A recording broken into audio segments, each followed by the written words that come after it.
Hi student, hi friend, मैं प्रदीप तिवारी। आज आपके लिए 12th क्लास का चैप्टर 15.2,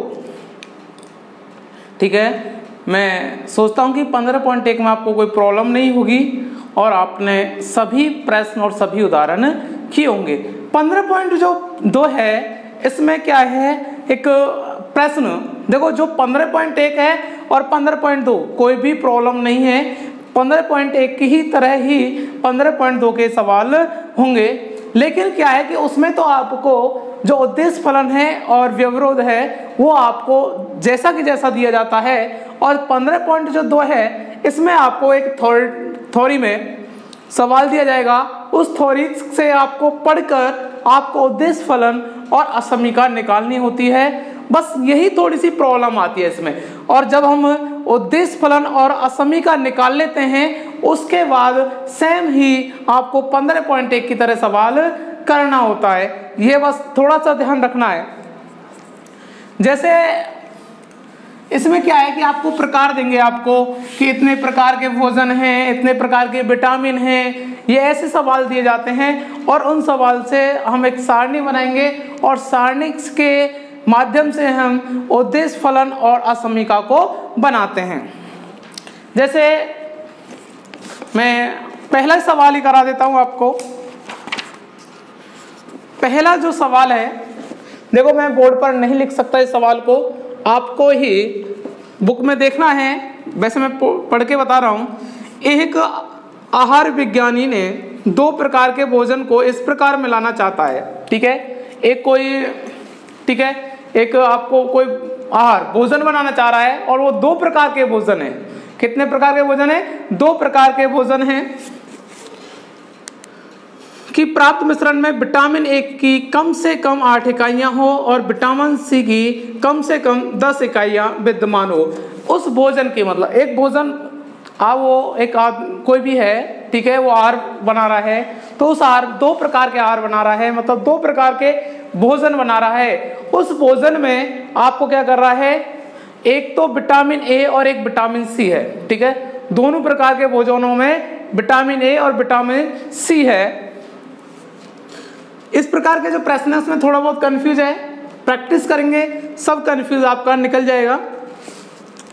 भोज्य फर्स्ट में मतलब दो प्रकार के भोजन है, तो पहला जो भोजन है उसमें विटामिन ए 2 इकाई प्रति किलोग्राम तथा विटामिन सी 1 इकाई प्रति किलोग्राम विद्यमान है, जबकि भोजन जो सेकंड है उसमें विटामिन ए 1 इकाई प्रति किलोग्राम है तथा विटामिन सी 2 इकाई प्रति किलोग्राम विद्यमान है।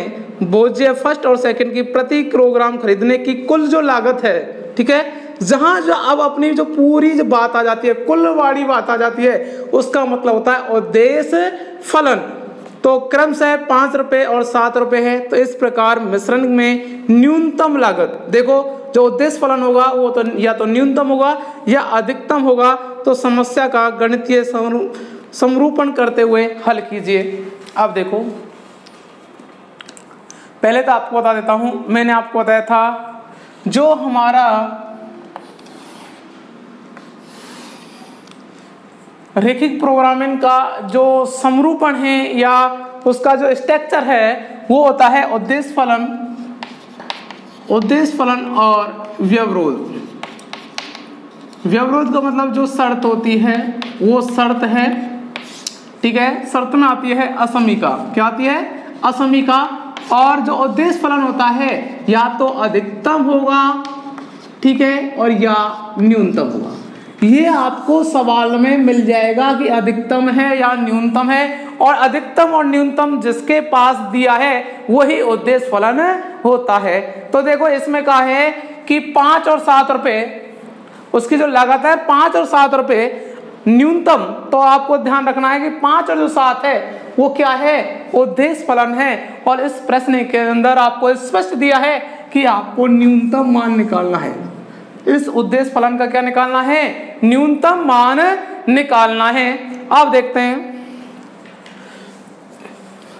देखो अपने पास दो प्रकार के भोजन है, ठीक है। अपने पास दो प्रकार के भोजन है। जैसे मैं कहता हूं कि आपसे कि एक प्रकार का भोजन है चूरमा, ठीक है।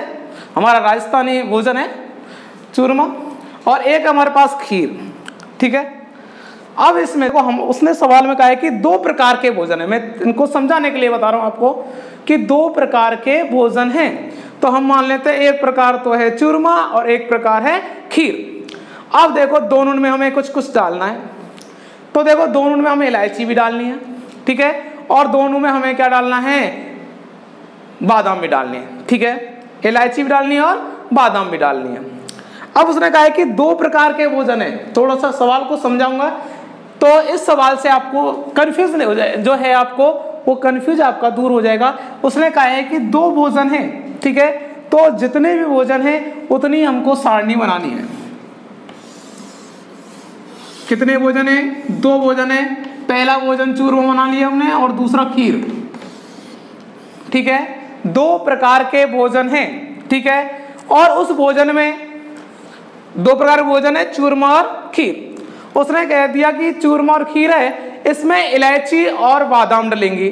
ठीक है, इसमें उसने कंडीशन दे दी। ठीक है, उसने हमें क्या कंडीशन दी है कि इसमें इलायची और बादाम डलेंगी, मतलब चूरमा में भी इलायची और चूरमा में बादाम भी डलेगी। ठीक है, खीर में इलायची और बादाम दोनों ही डलेंगी और चूरमा में भी इलायची और बादाम दोनों ही डलेंगी। तो इसमें जो हमारे पास भोजन है उसमें कितने आइटम डले हुए हैं, 2 आइटम डले हुए हैं। तो इसके 2 भाग कर दो, जितने आइटम डले हुए हैं उतने उसके क्या कर दो, भाग कर दो। ठीक है, दोनों क्या क्या डले हुए हैं, इलायची डली हुई है और बादाम। ठीक है, मैं शॉर्ट में लिख रहा हूं। देखो 2 प्रकार के भोजन है, एक तो है चूरमा, ठीक है, और एक है हमारे पास खीर।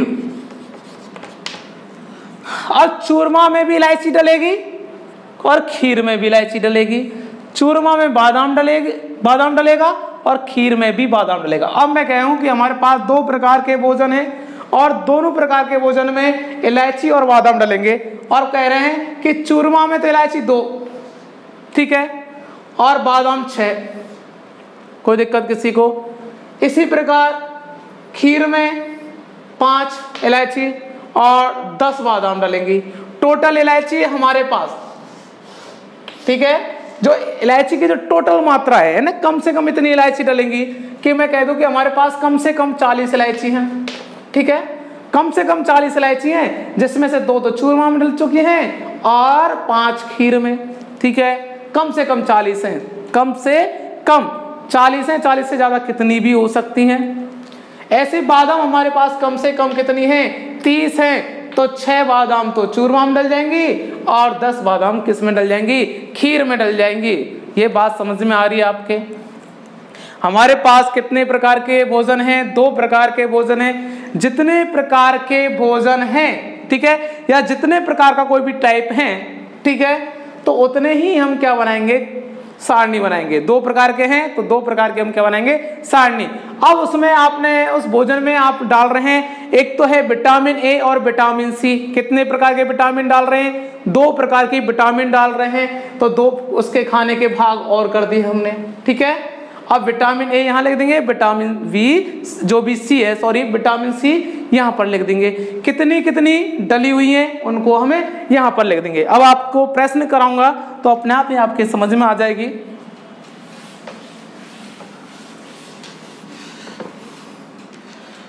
देखो इधर प्रश्न है कि एक आहार विज्ञानी 2 प्रकार के भोजन बनाता है। ठीक है, 2 प्रकार के भोज्य पदार्थ है उसके पास, तो आप क्या करेंगे, 2 खाने बना देंगे। बना दिए 2 खाने, इधर लिख देंगे भोज्य फर्स्ट और इधर लिख देंगे हम भोज्य सेकंड। 2 प्रकार के भोजन है, चूरमा और खीर, चूरमा और खीर। अब इसमें 2 प्रकार की विटामिन डली हुई है। एक तो है विटामिन ए, तो इसके कितने, जितना माल डला हुआ है उसके इतने हिस्से कर दो। कितने हैं, एक तो डली हुई है विटामिन ए, विटामिन ए, और दूसरी डली हुई है विटामिन सी। कोई प्रॉब्लम किसी को। अब आगे सवाल पढ़े। ए की कम से कम 8 इकाइयां हैं, कम से कम 8 इकाइयां हैं किसकी, विटामिन ए की, और विटामिन सी की कम से कम 10 इकाइयां हैं।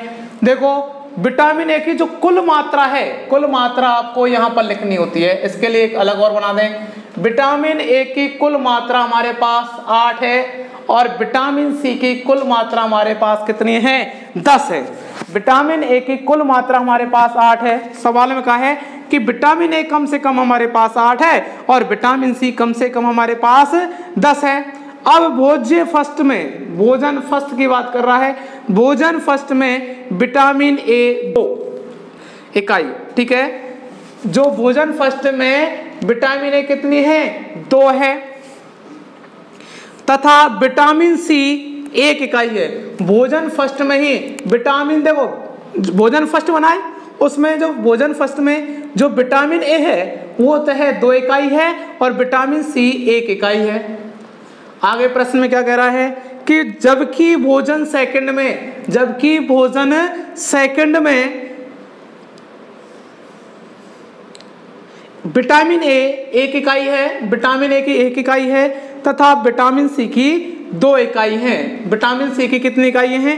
2 इकाई हैं। और जो कुल लागत है वो 5 और 7 है। कुल जो लागत है, जो हमारी खरीदने में लागत लगी, हमारी लागत 5 रुपये और 7 रुपये है और आपको न्यूनतम मान निकालना है। क्या निकालना है? न्यूनतम मान। यहां तक कोई प्रॉब्लम है क्या? जहां तक मेरा अंदाज है यहां तक कोई प्रॉब्लम नहीं है। देखो उसने कहा है कि सवाल में दोबारा से बता देता हूं, हमारे पास 2 प्रकार के भोजन हैं, हमारे पास 2 प्रकार के भोजन हैं, जिस भोजन में 2 प्रकार की विटामिन अंदर डली हुई हैं। अब देखते हैं, जो विटामिन ए है वो टोटल हमारे पास 8 है और विटामिन सी है वो टोटल हमारे पास 10 है। तो जो पहले जो भोजन है, पहला जो प्रकार का भोजन है उसमें विटामिन ए 2 डली हुई है, 2 प्रति किलोग्राम, और जो विटामिन सी है वो डली हुई है 1। सेकंड जो भोजन है उसके अंदर विटामिन ए 1 डली हुई है और विटामिन बी उसके अंदर 2 डली हुई है। अब देखो इसका हमें उद्देश्य फलन और व्यवरोध जो शर्त है वो हमें लिखनी है। अब देखते हैं कि जो इसके जो विटामिन, देखो ये सारणी आपको बनानी होती है, सारणी आपको जरूर बनानी है। तो आपको अब लिखना है यहाँ पे यार उद्देश्य फलन, उद्देश्य फलन, उद्देश्य फलन को हम जेड से रिप्रेजेंट करते हैं। उद्देश्य फलन जो आपको देगा कि कुल इतनी हमारे पास लागत है, न्यूनतम है, तो पहले के आगे पीछे x लगा देंगे और दूसरे के बाद y। तो देखो ये जो कुल भोजन है हमारे पास x किलोग्राम है, कुल भोजन x किलोग्राम है और कुल जो दूसरा है भोजन वो y ग्राम है। इसलिए हम लिख देंगे यहाँ पर z बराबर 5x + 7y। कोई दिक्कत है क्या? अब जो व्यवरोध है, ये जो कुल है यहाँ पर लिख देंगे x kg और यहाँ पर है लिख देंगे y kg। अब जो व्यवरोध है हमारा, व्यवरोध वो क्या आ जाएगा? 2x + 1y। अब देखो कम से कम 8 है, तो देखो आपके लिए बता देता हूं, कम से कम 8 के लिए ये चिन्ह लगाना होगा कि जो माल है हमारे पास वो कम से कम 8 है, 8 से ज्यादा कितना भी हो सकता है। इसका मतलब क्या है? कम से कम 8 क्या है? इस चिन्ह का मतलब होता है कम से कम 8, और ऐसा लिखेंगे इसका मतलब होता है अधिक से अधिक 8। ठीक है, देखो जिधर मुंह फड़ा हुआ है वो अधिक से अधिक है। ठीक है, अब देखो इसका मतलब है अधिक से अधिक 8 और इसका मतलब है कम से कम 8। अब देखो उसने सवाल में कहा है कि कम से कम 8 है, तो कम से कम 8 है तो इसका चिन्ह किधर आ जाएगा? इधर। कोई दिक्कत किसी को? अब दूसरा जो कहा है उसने कि पहली जो समीकरण है तो x लिख देंगे प्लस 2y। अब देखो कम से कम क्या था? देखो यहाँ पर आप लिख देंगे कम से कम, कम से कम, और दूसरा भी सवाल कहा था उसने कम से कम। उसने सवाल में कहा था कि जो विटामिन ए है वो हमारे पास कम से कम 8 है और जो विटामिन सी है वो हमारे पास कम से कम 10 है। तो कम से कम है 10, तो कम से कम 10 है तो इसका चिन्ह इधर आ जाएगा। कोई दिक्कत किसी को यहाँ तक? और x की वैल्यू हमारे पास बड़ा है 0 से और y 0 से।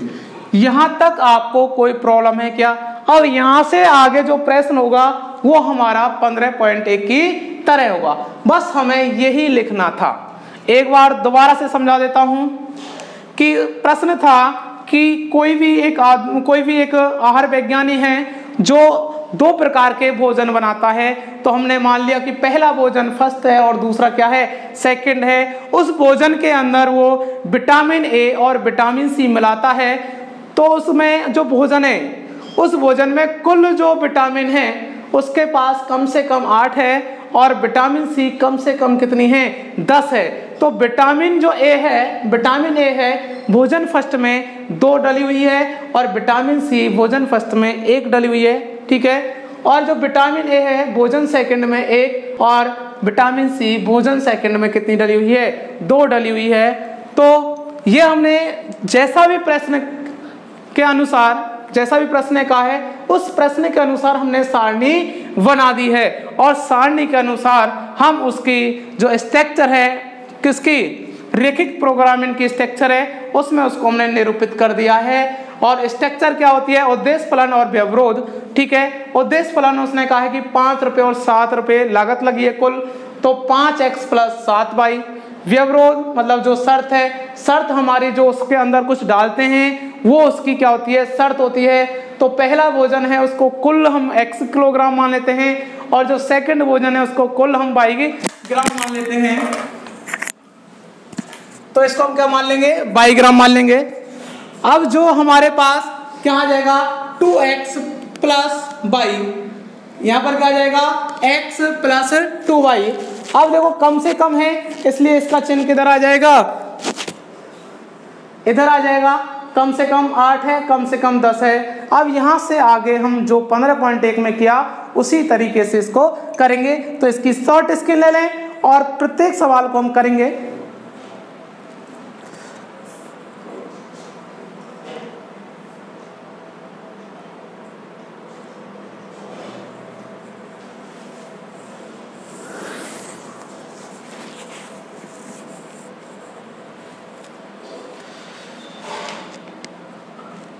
ले ली होगी शॉर्ट स्क्रीन इसकी। अब इसका मैं 15.1 की तरह ही इसको करेंगे। जो भी आपके 15.2 में सवाल है उन सवाल की आपको सारणी बनानी है और फिर उसको हमें रैखिक प्रोग्रामिंग के जो स्ट्रक्चर है उसमें चेंज करना है और 15.1 की तरह सवाल को कर देना है। एक ही तरीके से सवाल को करना है हमें। अब देखते हैं जो हमारा स्ट्रक्चर बनी थी वो थी हमारी 5x + 7y, कोई दिक्कत यहाँ किसी को। और जो हमारी असमीका थी, जो व्यवरोध था वो था 2x + y बड़ा है 8 से और x + 2y बड़ा है 10 से, x बड़ा है 0 से और y बड़ा है 0 से। यहाँ तक कोई दिक्कत है क्या?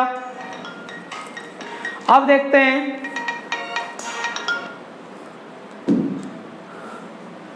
अब इसके बाद हमारा काम है जो असमीका है उनको समीकरण में चेंज करना। तो क्या जाएगा, 2x + y = 8। असमीका को हमें समीकरण में चेंज करेंगे, उसके बाद उसकी हम क्या बनाएंगे, सारणी बनाएंगे x और y। x के स्थान पर 0 रखते हैं तो y का मान 8 आ जाएगा और y का मान हम 0 रखते हैं तो x का मान कितना आ जाएगा, 4 आ जाएगा। अब देखते हैं हम ये मूल बिंदु पर संतुष्ट है या नहीं है। तो देखो इधर इसका पूरा पद इधर क्या होता है, 0 होता है। अब बताओ 8 0 से बड़ी है क्या? 8 0 से बड़ी नहीं है। देखो जैसे मैं लिख देता हूं x के स्थान पर 0 प्लस y के स्थान पर भी 0 बड़ा है 8 से, क्योंकि हमें देखना है कि ये मूल बिंदु पर संतुष्ट है या नहीं है। जब भी आप मूल बिंदु पर संतुष्ट है या नहीं है चेक करते हैं तो हमेशा ये पूरा पद हमेशा ही 0 होता है। अब ये हमारे पास कंडीशन आ जाएगी। बताओ 8 0 से बड़ा है क्या? 8 0 से बड़ा, सॉरी 0 8 से बड़ा है क्या? नहीं है। इसलिए जो ये असमीका है, जो ये हमारी असमीका है, ये संतुष्ट नहीं है। जो मैं गलत का निशान लगा रहा हूं आपको समझ आ गई होगी। आपको तो क्या करना है कि मूल बिंदु पर असमीका संतुष्ट है या नहीं है, तो आपको क्या करना है, असमीका में मूल बिंदु 0,0 प्रतिस्थापित करने पर फिर आपको यहाँ वैल्यू आ जाएगी ये वाली, फिर उसको आपको लिखना है अतः असमीका मूल बिंदु पर संतुष्ट नहीं है। तो आपको समझ में तो आ गई होगी। अब जैसे हमारे पास अगली असमीका है, उसको समीकरण में चेंज कर देंगे। x + 2y = 10। इसका हम क्या बना देंगे, सारणी। x और y, x का मान हम 0 रखते हैं तो y का मान 5 आ जाएगा, और y का मान 0 रखते हैं तो x का मान कितना आ जाएगा, 10। अब देखते हैं कि यह असमीका संतुष्ट है या नहीं। x + 2y = 10 से इसकी जगह 0 रखेंगे, +2 = 10 से ये पूरा पद क्या हो जाएगा, 0।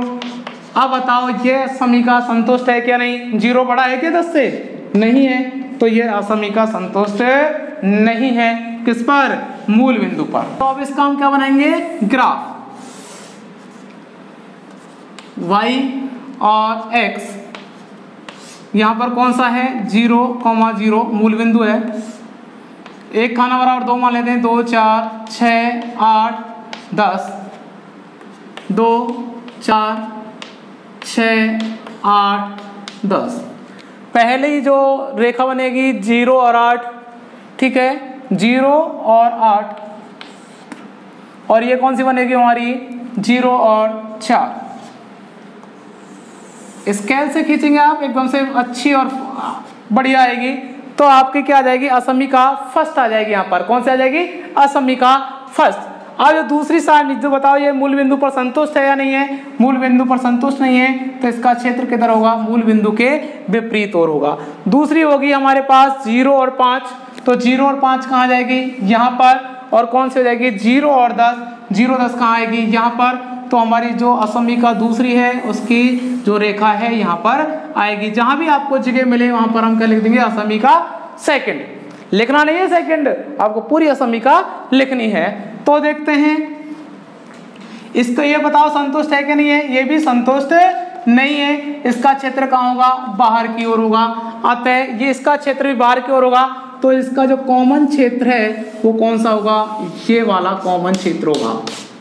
अब बताओ ये क्षेत्र कैसा है, ओपन क्षेत्र है। कैसा क्षेत्र है, ओपन क्षेत्र है। इसका हम न्यूनतम मान तो निकाल सकते हैं। तो बताओ इसके जो क्षेत्र के जो शीर्ष हैं वो कौन कौन से हैं। एक शीर्ष तो ये हमारे पास, इसको ए मान लेते हैं, ये दूसरा शीर्ष है बी मान लेते हैं, और ये कौन सा शीर्ष है सी, इसको सी मान लेते हैं। अब इसका हम क्या निकाल लेंगे, सारणी बना लेंगे। कोई दिक्कत यहाँ तक किसी को। अब देखते हैं,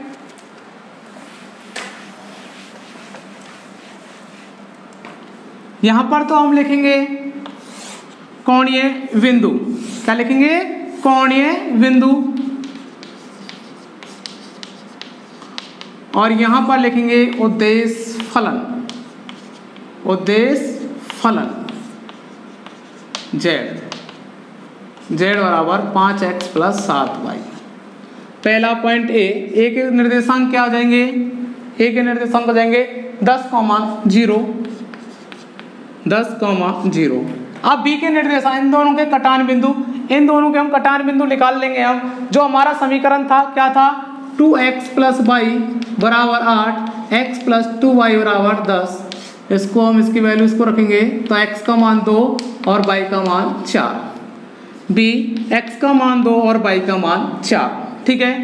ये b के निर्देशांक आ जाएंगे, और c के निर्देशांक हमें पता ही है, ये तो b के निर्देशांक है 2,4, और जो c है उसके निर्देशांक जो हमारे पास है वो क्या हो जाएंगे, c के निर्देशांक हो जाएंगे, एक कटान बिंदु ये c 0,8। क्या हो जाएगा, c के निर्देशांक 0,8। उद्देश्य फलन 5x की जगह 10 तो कितना आ जाएगा 50। ये पूरा पद क्या हो जाएगा 0, लिख देता हूँ 5 × 10 प्लस ये पूरा पद 0 हो जाएगा, कितना जाएगा 50। x की जगह 2 10, y की जगह 4 28, कितना आ जाएगा 38।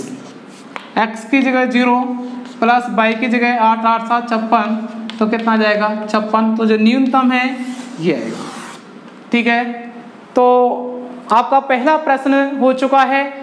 आपको बाकी के सभी प्रश्न करने हैं, हालांकि मैं 15.2 में जो थोड़े कंफ्यूज वाले क्वेश्चन हैं उनको मैं कराऊंगा ही, और आप करने की कोशिश करें जो भी आपसे ना हो, ठीक है। कमेंट बॉक्स में लिखें। आज मैं आपका कमेंट बॉक्स 100% पढ़ूंगा, ठीक है। जो भी कमेंट बॉक्स में लिखेंगे उन्हीं प्रश्नों को मैं आपको करा दूंगा, जहां तक मेरा अंदाज है, ठीक है। बहुत अच्छे से आपको समझ में भी आया होगा। इसको लाइक भी करें और शेयर भी करें, ठीक है। जो भी इस वीडियो को देख रहे हैं वो उन सभी को इसका क्या करना है, लाइक करना है। लाइक तो आपको सभी को करना है जिनको ये वीडियो हमारी अच्छी लगती है। देखो थोड़ा सा ऑनलाइन में और ऑफलाइन में मैंने आपको पहले ही बता चुका हूँ, ऑनलाइन में थोड़ी सी प्रॉब्लम आती है। जैसे ऑफलाइन में क्या है, स्टूडेंट सामने होते हैं, जो भी प्रॉब्लम आती है वो तुरंत पूछ लेते हैं, ठीक है। तो टीचर को भी दिक्कत नहीं आती है। ऑनलाइन में क्या है, खुद ही टीचर चलता रहता है, ठीक है। तो कोई भी प्रॉब्लम आए तो बताएं कमेंट बॉक्स के माध्यम से, मैं आपकी प्रॉब्लम को सॉल्व करने की कोशिश करूंगा। Thank you.